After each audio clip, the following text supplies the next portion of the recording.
तो दोस्तों चलिए आज लेकर के आए हैं आपके लिए एनसीईआरटी एग्जाम्पलर का सेट नंबर 12। जैसा कि आपको पता है कि इससे पहले 11 सेट आपको एनसीईआरटी एग्जाम्पलर का प्रोवाइड करा दिया गया है। इसमें क्या है कि ये 12वां सेट है। 12वें सेट में भी 20 इंपोर्टेंट क्वेश्चन डाले गए हैं। काफी इंपोर्टेंट है, इसलिए मिस मत कीजिएगा। आप सोच लीजिए कि मिस क्यों नहीं कहते हैं, बार बार कहते हैं मिस करने के लिए, लेकिन आज हम आपको स्पेशली कहते हैं कि मिस मत कीजिएगा दोस्त। इसलिए कहते हैं कि आपका आरआरबी, एएलपी और टेक्नीशियन का ग्रेड 3 का जो एग्जाम होने वाला है दोस्त, उसमें आपको 9th और 10th से ही क्या होगा कि सवाल पूछे जाएंगे साइंस का। ठीक है, तो इसे मिस मत कीजिएगा। और ये जो एग्जाम्पलर चल रहा है सेट 12, वो 9th का ही चल रहा है अभी, इसलिए हम आपको कह रहे हैं कि मिस मत कीजिए। यहीं से आपका 9th, 10th, 11th, 12th तक के हम आपको लेकर के चलेंगे। इसलिए अब तक या इसके बाद जो भी वीडियो आएगा उसको मिस मत कीजिएगा, क्योंकि 9th के बाद रहेगा, काफी इंपॉर्टेंट होगा आपके लिए। आप क्वेश्चन वैसे आप मिला लीजिएगा। हमने जो आपको एयर वाइज पीवाईक्यूज के रूप में मैंने चैप्टर वाइज जो आपको क्वेश्चन दिए हैं, उसमें पूछे गए हैं सवाल, उसी के आधार पर इसमें भी है, जो इसी से उठा करके उसमें सवाल पूछे गए हैं। आप मैच कर लीजिएगा, ना होगा तो पता चल जाएगा। ठीक है, इसलिए वीडियो को छोड़ के मत जाइएगा, बीच में शुरू से अंत तक के देखिएगा, स्किप करके मत जाइएगा। दूसरी नंबर बात कि टेस्ट दे लीजिए। जो लोग टेस्ट नहीं दिए हैं जाकर के टेस्ट दे लीजिए। आज ही भर तक लिंक एक्टिव है, कल उसको डीएक्टिव करके एक नया लिंक दिया जाएगा। तो डीएक्टिव किसी भी समय कर दिया जाएगा, इसलिए डीएक्टिव होने से पहले जाकर के टेस्ट दे लीजिए। कुछ लोग कहते हैं कि टेस्ट में पासकोड क्यों लगाते हैं। दोस्त, पासकोड लगाना जरूरी है। क्यों लगाते हैं समझिए इस चीज को दोस्त। इसलिए हम लगा देते हैं पासकोड, क्योंकि हम क्वेश्चन जब फ्री होते हैं तब उसमें क्वेश्चन क्या करते हैं, तैयार करते हैं। तैयार करके डालते हैं, आधा डालते हैं, आधा तैयार हुआ, आधा ना हुआ तो इसी छोड़ देते हैं। फिर समय मिला फिर डालते हैं, क्वेश्चन तैयार करते हैं। तो अगर पासकोड लगाएंगे तो लिंक तो आपके पास 2 ही लिंक रहता है। किसी भी लिंक पे आप किसी समय जाकर के खोल करके चेक कर लीजिएगा, देख लीजिएगा, तो फिर दिक्कत ना है। इसलिए पासकोड लगाना पड़ता है मुझे। ठीक है, तो थोड़ा सा तो वक्त लगता है, जाकर के पासकोड डालने में क्या जाता है, कुछ नहीं जाता है। ठीक है, चलिए जिन लोगों को क्या है कि एनसीईआरटी एग्जाम्पलर का सेट का पीडीएफ चाहिए, दोस्त टेलीग्राम से ज्वाइन हो जाइएगा। टेलीग्राम का लिंक डिस्क्रिप्शन बॉक्स में है और टेस्ट का लिंक भी डिस्क्रिप्शन बॉक्स में डाला हुआ है। एक बार जाकर के चेकआउट कीजिए, पासकोड भी उसी के नीचे है, जाकर के टेस्ट लीजिएगा। इस सब का पीडीएफ चाहिए आपको एनसीईआरटी एग्जाम्पलर का, तो टेलीग्राम ज्वाइन कर लीजिएगा। चलिए देरी नहीं करते हैं, शुरू करते हैं सेट का क्वेश्चन नंबर फर्स्ट। देखिएगा इसमें क्या कहा जा रहा है कि ओरिजिन ऑफ स्पीसीज किसके द्वारा लिखी गई है। जी हाँ, ये ओरिजिन ऑफ स्पीसीज किसके द्वारा लिखी गई है, इंपॉर्टेंट क्वेश्चन है। चलिए डायरेक्ट आपको हम क्या करते हैं कि ऑप्शन बताते हैं। देरी नहीं करेंगे क्योंकि आज मेरे पास खुद टाइम नहीं है, इसलिए आपको हम डायरेक्ट ऑप्शन का बताते चलते हैं, आप नोट करते चलिएगा। देखिए ये सेकंड नंबर मेरा ऑप्शन क्या होगा कि डार्विन साहब होंगे। ठीक है, ओरिजिन ऑफ स्पीसीज किसके द्वारा लिखी गई थी, डार्विन साहब के द्वारा। वैसे इसमें जो है ओरिजिन ऑफ स्पीसीज, वो द ओरिजिन ऑफ स्पीसीज होनी चाहिए, ये डार्विन साहब के द्वारा लिखी गई थी। आपको हम बता देते हैं कि जैसे अभी जीवों में परिवर्तन देख रहे हैं, या पहले जो जीव थे अभी जो परिवर्तन हुए हैं, उन सभी की व्याख्या जो है बहुत पहले जो है डार्विन साहब ने अपने पुस्तक जो है द ओरिजिन ऑफ स्पीसीज में कर दिए थे। कब किए थे ये भी जान लीजिए, हो सकता है कि आपको ईयर पूछ दे। तो 1859 ईस्वी में उन्होंने क्या किया था, वर्णन कर दिया था। ठीक है, उनके बारे में बता दिया था 1859 में, 1859 में। इसको ध्यान रखिएगा, काफी इंपॉर्टेंट है। चलिए सेकेंड नंबर आपको हम क्वेश्चन देख लेते हैं। सेकेंड नंबर क्वेश्चन में क्या कहा जा रहा है, कहा जा रहा है कि 5 जगत वर्गीकरण किसके द्वारा किया गया था। 5 जगत वर्गीकरण करने का मतलब कि जीव जगत को 5 वर्गों में बांट दिया गया था, तो वो किसके द्वारा इसमें से बांटा गया था, यही सवाल इसमें पूछा जा रहा है। तो इंपॉर्टेंट है, चलिए आपको आंसर बताते हैं डायरेक्ट। ये सेकेंड नंबर आर विक्टर साहब के द्वारा, आर विक्टर साहब के द्वारा क्या था कि जीव जगत को 5 वर्गों में डिवाइड कर दिया गया था। कौन कौन 5 जगत है ये भी जान लीजिए आप। एक तो मुनेरा, प्रोटिस्टा, कवक, प्लांटा और एनिमेलिया था। 5 था, याद रखिएगा। ठीक है, इसी 5 को जो है डिवाइड किया गया था। कब किया गया था ये भी जान लीजिए, विक्टर साहब के द्वारा। हम आपको बताते हैं कि 1969 में, 1969 ईस्वी में ये विक्टर साहब के द्वारा जो है जीवों को 5 जगत में डिवाइड कर दिया गया था। तो इंपॉर्टेंट है, इसको ध्यान में रखना है। चलिए अगला क्वेश्चन दिखाते हैं। अगला क्वेश्चन देख लीजिए, दिया हुआ है कि खंडीय तरीके से विभेदित डैश में होती है, मतलब किस जीव में जो है खंडीय तरीके से विभाजित किया रहता है, मतलब उसका शरीर। तो ध्यान रखिए, आपको हम बता देते हैं कि ये जो है फर्स्ट नंबर, ये जो का शरीर जो होता है वो खंडीय तरीके से क्या होता है कि विभाजित किया हुआ रहता है। ठीक है, सर से लेकर के पूरे पूंछ तक के जाइएगा तो विभाजित किया हुआ रहता है। हम सिर्फ जोक की ही बात नहीं कर रहे हैं, हम आपको बता देते हैं कि एनालिट्स के अंतर्गत जो भी प्राणी आते हैं उन सभी प्राणियों का शरीर जो होता है वो खंड बखंड वाइज जो है क्या होता है कि डिवाइडेड होता है। एनिलिड्स के अंतर्गत कहने का मतलब ये होता है, जैसे आपको बता दिए हैं कि केचुआ, तो केचुआ हो गया, आपको ये जोक हो गया, तो इसके अंतर्गत जो भी प्राणी आते हैं एनिलिड्स में आते हैं, तो वो जो भी प्राणी है उसका शरीर जो है खंड बाई खंड क्या होता है कि बटा होता है, विभेदित होता है। तो इसको ध्यान रखिएगा, इंपॉर्टेंट है। चलिए अगला क्वेश्चन देख लीजिए। अगला क्वेश्चन कहता है कि कठोर कैल्शियम कार्बोनेट संरचनाओं का उपयोग कंकाल के रूप में किसके द्वारा किया जाता है? जी हाँ, किसके द्वारा किया जाता है ये पूछा जाता है। तो कंकाल शरीर का जान लीजिए कि आपको पता है कि कैल्शियम कार्बोनेट का ही बना होता है, लेकिन वो ढांचा जो तैयार किया जाता है वो किसके द्वारा तैयार किया जाता है? ठीक है, जो कठोर होता है। वैसे शरीर की अगर बात किया जाए तो कठोर जो है दांत होता है ना, दांत क्या होता है कि कैल्शियम फास्फोरेट से बना होता है, कठोर होता है। इसमें कैल्शियम कार्बोनेट का शरीर का कंकाल कहा जा रहा है। तो ये किसके द्वारा तैयार किया जाता है ये बताना है। ध्यान रखिएगा, ये फर्स्ट नंबर मेरा ऑप्शन होगा करेक्ट, इकाई डर्मेटा के द्वारा। किसके द्वारा? इकाई डर्मेटा के द्वारा। तो इंपॉर्टेंट है, ध्यान में रखिएगा। चलिए अगला क्वेश्चन देख लीजिए। अगला क्वेश्चन क्या कहा जा रहा है कि कार्ल वॉन लिन विज्ञान के किस शाखा से जुड़े हुए थे?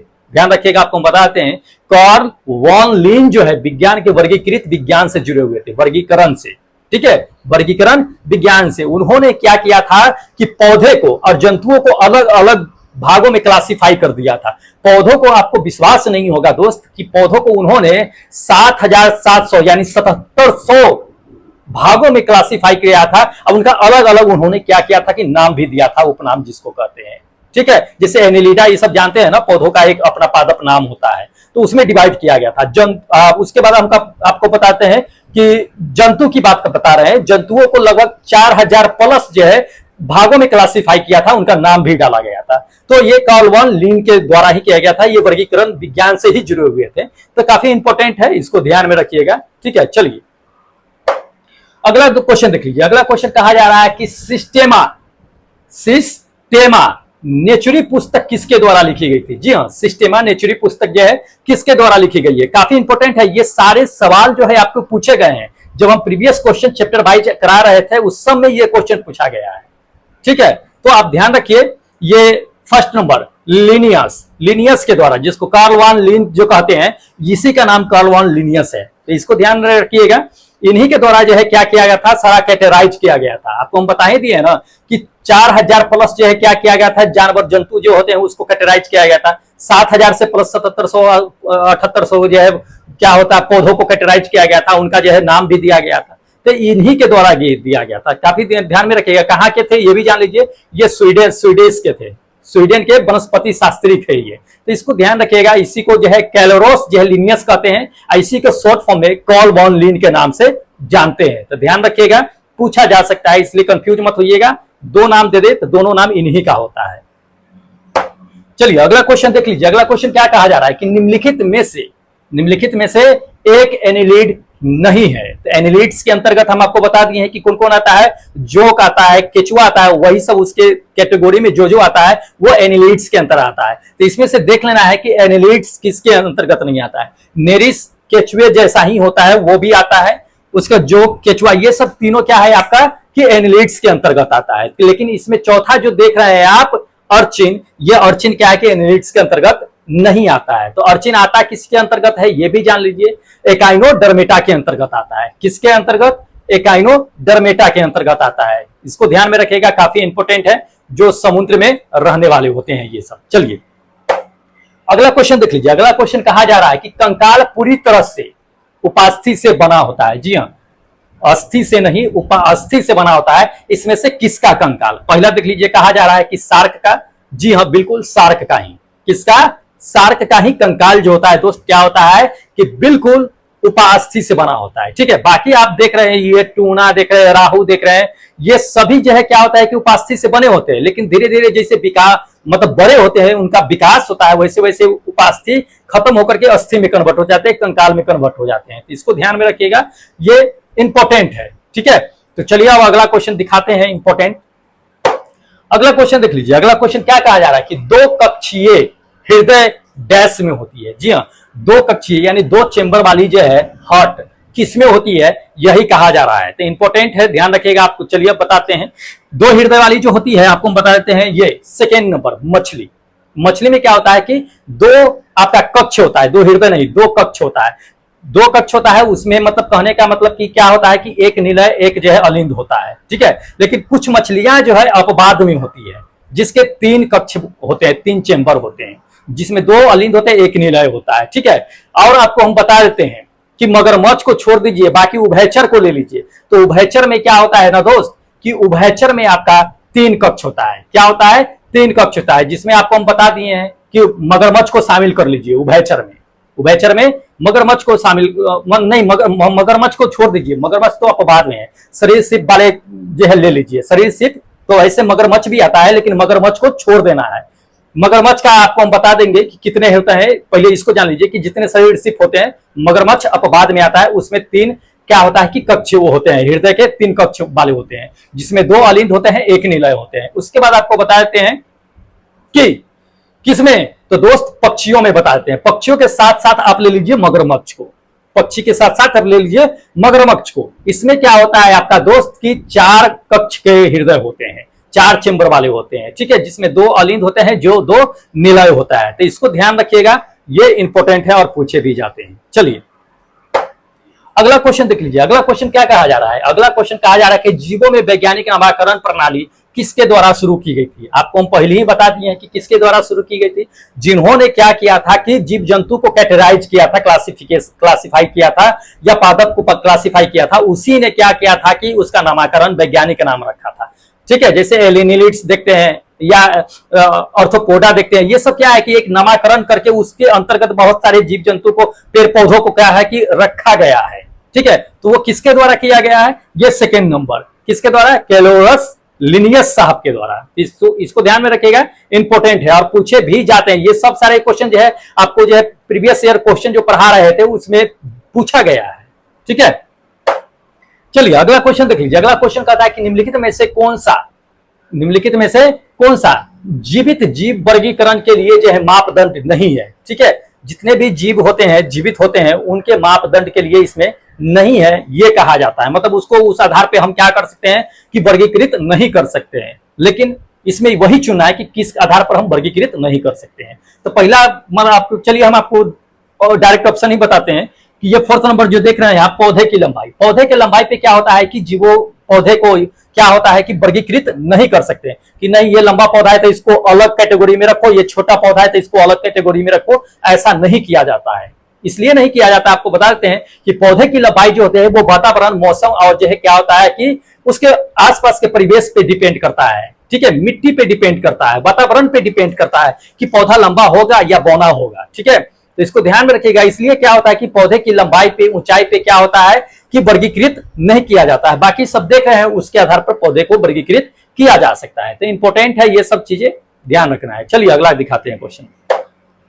अगला क्वेश्चन देख लीजिए। अगला क्वेश्चन कहता है केंद्रक और कोशिका अंग, केंद्रक और कोशिका अंग रहित जीवित निम्नलिखित में से संबंधित है, किससे संबंधित है ये बताना है। तो ध्यान रखिए, आपको हम ध्यान बता देते हैं, समझा देते हैं, थोड़ा समझ लीजिए। बहुत लोग समझते होंगे इस चीज को, लेकिन बहुत लोग नहीं समझते होंगे। साइंस में शायद पहली बार आए होंगे या कुछ समय से पढ़ रहे होंगे, तो शायद उन्हें पता ना होगा, या हिंदी का वर्ड भी है कि रहित मतलब क्या होता है। रहित मतलब कि उपस्थित नहीं होना, अनुपस्थित रहना, ठीक है, मौजूद नहीं होना। तो केंद्रक और कोशिका अंग जिसमें नहीं रहता है वो जीव इसमें से कौन कौन जो है संबंधित है ये बताना है। तो किस किस में जो है केंद्रक का कोशिका अंग नहीं होता है ये बताना है। तो ध्यान रखिए, कवक देख लीजिए, कवक में केंद्रक का कोशिका अंग होते हैं, ठीक है। प्रोटिस्टा है, प्रोटिस्टा में भी होता है। आपको बता देते हैं किसमें नहीं होता है, ये थर्ड और फोर्थ जो देख रहे हैं आप उसमें नहीं होता है। साइनोबैक्टीरिया और आर्कीबैक्टीरिया, साइनोबैक्टीरिया और आर्कीबैक्टीरिया में क्या होता है कि नहीं होता है। तो ये थर्ड और फोर्थ कौन सा ऑप्शन है देख लीजिए। हाँ, ये सेकेंड नंबर मेरा ऑप्शन क्या होगा कि बिल्कुल करेक्ट होगा। तो ध्यान रखिएगा दोस्त, पूछा जाता है, इंपॉर्टेंट है। चलिए अगला क्वेश्चन देख लीजिए। अगला क्वेश्चन क्या कहा जा रहा है कि पॉरीफेरा के सदस्य की पहचान करना है कि पॉरीफेरा इसमें से कौन है जो पॉरीफेरा के सदस्य के अंतर्गत आता है। तो पॉरीफेरा में क्या होता है ना कि स्पंजी जो भी पादप होते हैं वो पॉरीफेरा के अंतर्गत आते हैं। तो ये स्पंजिला है, ये ठीक है, स्पंजिला ये क्या है कि पॉरीफेरा के अंतर्गत आते हैं। तो ये इंपॉर्टेंट है, ध्यान रखिएगा। चलिए अगला क्वेश्चन देख लीजिए। अगला क्वेश्चन कह रहा है कि किस समूह में जानवरों में क्या होता है कि सिलोम रक्त से भरा होता है, पूरा खून से, ब्लड से भरा होता है। किस समूह के जानवरों में, ध्यान रखिएगा। तो आपको हम बता देते हैं कि ऑर्थोपोडा का नाम सुने होइएगा। ऑर्थोपोडा के अंतर्गत जितने भी जानवर या जीव आते हैं उनका सीलोम जो होता है वो दोस्त क्या होता है कि पूरा रक्त से भरे होते हैं, ठीक है। तो इसको ध्यान में रखिएगा, काफी इंपॉर्टेंट है और पूछा भी जाता है, ठीक है। चलिए अगला क्वेश्चन देख लीजिए। अगला क्वेश्चन क्या कहा जा रहा है दोस्त, कहा रहा है इसमें कि निम्नलिखित में से कौन जो है विशेष रूप से समुद्री है, मतलब समुद्र में रहने वाले हैं, विशेष रूप से समुद्र में ही रहते हैं। ऐसा नहीं कि समुद्र छोड़ करके बाहर जो है किसी नदी में चल जाए या कहीं जो है आपका जो है जमीन पे आ जाए, उभयचर की तरह काम करे, ऐसा नहीं। विशेष रूप से क्या होता है कि वो समुद्री होते हैं। तो कौन है, तो ध्यान रखिएगा, आपको हम बता देते हैं। ये सेकेंड नंबर मेरा ऑप्शन करेक्ट होगा, एकाइनोडर्मेटा। एकाइनोडर्मेटा के अंतर्गत जितने भी जीव जंतु आते हैं वो सभी क्या होते हैं कि स्पेशल विशेष करके क्या होता है कि समुद्र में ही पाए जाते हैं। ये क्या होते हैं कि कांटेदार होते हैं, ठीक है, क्या होते हैं, कांटेदार होते हैं और ये समुद्र में पाए जाते हैं। तो इसको ध्यान में रखिएगा, इंपॉर्टेंट है। चलिए अगला क्वेश्चन देख लीजिए। अगला क्वेश्चन कहा जा रहा है इसमें कि कौन सी मछली सच्ची है। जी हाँ, कौन सी मछली सच्ची है, तो इसमें ध्यान रखिएगा, ये third number dog fish. Dog fish क्या है कि एक सच्ची मछली है, ठीक है। तो बाकी जो आप देख रहे हैं वो सब सच्ची मछली नहीं है, ठीक है। तो इसको ध्यान में रखिएगा, पूछा जाता है। चलिए अगला क्वेश्चन दिखाते हैं। अगला क्वेश्चन कहा जा रहा है इसमें कि निम्नलिखित में से कौन जो है बीज उत्पन्न करता है। तो बीज उत्पन्न कौन करता है ये पता करना है इसमें। ध्यान रखिएगा, आपको हम बता देते हैं इसमें से बीज जो उत्पन्न करता है, हाँ, ये फोर्थ नंबर क्या है कि जिम्नोस्पर्म। जिम्नोस्पर्म क्या है कि बीज उत्पन्न करता है, ठीक है। तो इसको ध्यान में रखना है, बाकी सब जो है बीज उत्पन्न नहीं करता है। चलिए अगला क्वेश्चन देखिए। अगला क्वेश्चन कर रहा है कि निम्नलिखित में से किसमें जल संवहन के लिए विशेष उत्तक होता है। जल संवहन के लिए वैसे तो जान लीजिए कि आपको पौधे में जो पादप में होता है वो किसे होता है, किसमें होता है, कौन करता है, जल संवहन का काम कौन करता है। तो जाइलम करता है, ये तो पता है, लेकिन जाइलम के अंदर एक उत्तक होता है। जाइलम तो संवहनीय उत्तक ना है, तो ये जान लीजिए कि उसमें विशेष उत्तक कौन होता है ये। तो इसमें जान लीजिए, आपको हम बता देते हैं कि ये जो आप देख रहे हैं क्या थैलोफाइटा अब्रायोफाइटा, इसमें क्या होता है कि ये कोई संवहनीय उत्तक नहीं होता है, ये जाइलोबुलम में नहीं पाया जाता। पाया कौन जाता है ये जान लीजिए, ये थर्ड नंबर टेरिडोफाइटा और जिम्नोस्पर्म। टेरिडोफाइटा और जिम्नोस्पर्म ये क्या होता है कि ये संवहनीय उत्तक के रूप में काम करता है जाइलम ऑफ फ्लोएम में, ठीक है। तो इसको ध्यान में रखिएगा, काफी इंपॉर्टेंट है। तो ये 2 और 4 किस में होगा, ये ऑप्शन आप खुद देख लीजिए, 2 और 4 किस में होगा, वही मेरा करेक्ट आंसर होगा, ठीक है। थर्ड कौन सा है, थर्ड नंबर, हाँ थर्ड नंबर मेरा ऑप्शन क्या है कि करेक्ट है। तो इसको ध्यान में रखना है। चलिए अगला क्वेश्चन देख लीजिए दोस्त। अगला क्वेश्चन कहा जा रहा है कि एक कण कोई एक पार्टिकल है, ठीक है, वो त्रिज्या r वाले वृत्ताकार पर क्या है कि मूव कर रही है, घूम रही है, ठीक है। आधे वृत्त घूमने के बाद उसका विस्थापन क्या होगा ये जानना है, ठीक है। तो इसको समझिए, फिजिक्स का क्वेश्चन है। तो यहां से क्या है कि फिजिक्स चालू हो गया है 9th का। तो ध्यान रखिए, ये वृत्ताकार है, ये क्या है कि वृत्ता है, वृत्त पर कोई पार्टिकल है, क्या करता है कि घूम करके आधे वृत्त तक के जाता है, उसका विस्थापन क्या होगा। विस्थापन आपको पता है कि अंतिम दूरी और प्रारंभिक दूरी जो होती है वही विस्थापन होता है, ठीक है, और उसके बीच का दूरी तो वो दूरी ही होता है, ठीक है। तो इसको दूरी क्या होगा ये ध्यान रखिएगा। विस्थापन आपका जो होता है वो क्या होता है, प्रारंभिक और अंतिम जो होता है वस्तु की या किसी भी पार्टिकल के द्वारा तय किया गया जो होता है वो विस्थापन होता है, और उसका न्यूनतम जो दूरी होगा वो बीच का जो डिस्टेंस होगा वो दूरी होता है पार्ट उसका, ठीक है, विस्थापन का। तो ध्यान रखना है। तो ये कहा जा रहा है, तो ध्यान रखिए, यह पार्टिकल से जो आधा दूरी तय किया, तो मान लीजिए ए से बी तक के गया, तो ए से बी तक के गया, ये कर्व होके गया, तो कर्व इसका विस्थापन होगा, कर्व इसका विस्थापन होगा। लेकिन दूरी अगर लिया जाए तो कर्व से ज्यादा होगा कि ये बीच से सामने से ज्यादा होगा। तो स्वाभाविक है कि कर्व से ज्यादा होगा। जहां से दूरी ज्यादा होता है वहां से दूरी नहीं लेते हैं विस्थापन में, जहां से दूरी हमको कम पड़ जाए वहां से दूरी ले लेते हैं। तो दूरी हम सीधा यहाँ बीच से ले लेते हैं, तो सीधा क्या होगा, व्यास वाला दूरी हो जाएगा। तो व्यास दूरी मेरा क्या हो जाएगा, 2r हो जाएगा। दूरी हमेशा ध्यान रखिएगा विस्थापन में कम होता है, दूरी हमेशा कम ही मेजर किया जाता है, जहां से कम पड़ जाए वहां से। भले ही आप भारत के पूरा चौहद्दी घूम करके फिर आप अपनी जगह पे आइए, विस्थापन आपका यहीं से यहीं मापा जाएगा। ऐसा नहीं कि पूरा भारत के चौहद्दी का दूरी घटाते हुए उसके बाद मेजर किया जाएगा, ना, कभी नहीं। इसको ध्यान में रखेगा, काफी इंपॉर्टेंट है ये सवाल, ठीक है। चलिए अगला क्वेश्चन आपको दिखाते हैं। अगला क्वेश्चन देख लीजिए। अगला क्वेश्चन क्या कहा जा रहा है कि एक गतिशील वस्तु के लिए विस्थापन और दूरी का संख्यात्मक अनुपात क्या होता है। तो आपको हम बता दिए हैं कि विस्थापन और जो है दूरी, विस्थापन क्या होता है कि ज्यादा हो सकता है, लेकिन दूरी क्या होता है कि छोटे होता है, कम होता है। ठीक है, तो दोनों का जो है संख्यात्मक अनुपात कहता है। तो दोनों का संख्यात्मक अनुपात, या तो विस्थापन जितना किया उतना दूरी हो सकता है, या तो दूरी हमेशा विस्थापन से क्या होता है कि कम होता है, विस्थापन से हमेशा दूरी कम होता है, या तो उसके बराबर होता है। ध्यान रखिएगा, तो वो भाग अगर करेंगे या तो एक आएगा या तो एक से क्या आएगा कि कम आएगा। तो ध्यान रखिएगा, ये 4th नंबर मेरा ऑप्शन क्या होगा कि करेक्ट होगा। ठीक है, तो इसको ध्यान में रखना है दोस्त, इंपॉर्टेंट है। चलिए अगला क्वेश्चन देख लीजिए। अगला क्वेश्चन क्या कहा जा रहा है कि निम्नलिखित में से गति किस स्थिति में चली गई दूरी जो है और विस्थापन का परिमाण बराबर होगा। तो ध्यान रखिए, विस्थापन और दूरी कब बराबर होगा। आपको तो हम बता ही दिए थे कि वृत्त में, कि वृत्त है कर्व द्वारा जो है तय किया, फिर भी दूरी उसको जो है व्यास से निकाला। ऐसा था तो कर्व से निकालते थे, जितना कर्व से गया उतना ही गया, तो दूरी तो बराबर हो जाता है। लेकिन ऐसा नहीं, विस्थापन ज्यादा हो सकता है, दूरी नहीं बराबर ज्यादा हो सकता है विस्थापन से दूरी हमेशा क्या होता है कि कम ही हो सकता है या बराबर हो सकता है। तो बराबर कब होगा, जब हम सीधा चलेंगे, स्ट्रेट लाइन पे सीधा सड़क पे चलेंगे, तब किधर से घुमाओगे, तब तो जितना चले हैं उतना ही दूरी तय करोगे। हम जितना हम विस्थापित हुए हैं उतना ही ना दूरी तय करेंगे, लेकिन कर्व में ले जाएंगे, घुमा करके ले जाएंगे, तब वहां दिक्कतें होगी। ठीक है, तो सड़क पर जो सीधी चली गई चाल होगी वही क्या होगा कि विस्थापन और उसके दूरी के क्या होगा कि बराबर होगा। तो इसको ध्यान में रखिएगा, ये काफी इंपॉर्टेंट क्वेश्चन है। और यहां से तो फिजिक्स शुरू हुआ है, नेक्स्ट जो डे जो आएगा दोस्तों फिजिक्स से चलेगा, काफी इंपॉर्टेंट है। बने रहिएगा और जो भी वीडियो आएगा वो देखते रहिएगा, बेल आइकन दबा करके नोटिफिकेशन को ऑन कर लीजिएगा। और डेली आपका क्या होता है कि 7 बजे शाम में वीडियो आ ही जाती है। ठीक है, इसलिए नोटिफिकेशन बेल आइकन कर लीजिएगा, नहीं तो 7 बजे प्रिपेयर रहिएगा, तैयार रहिएगा वीडियो देखने के लिए। ठीक है, चलिए वीडियो अच्छी लगी हो तो क्या कीजिए, चैनल को सब्सक्राइब कर लीजिए, और लोगों में, अपने दोस्तों में क्या कीजिए कि वीडियो को शेयर कर दीजिए।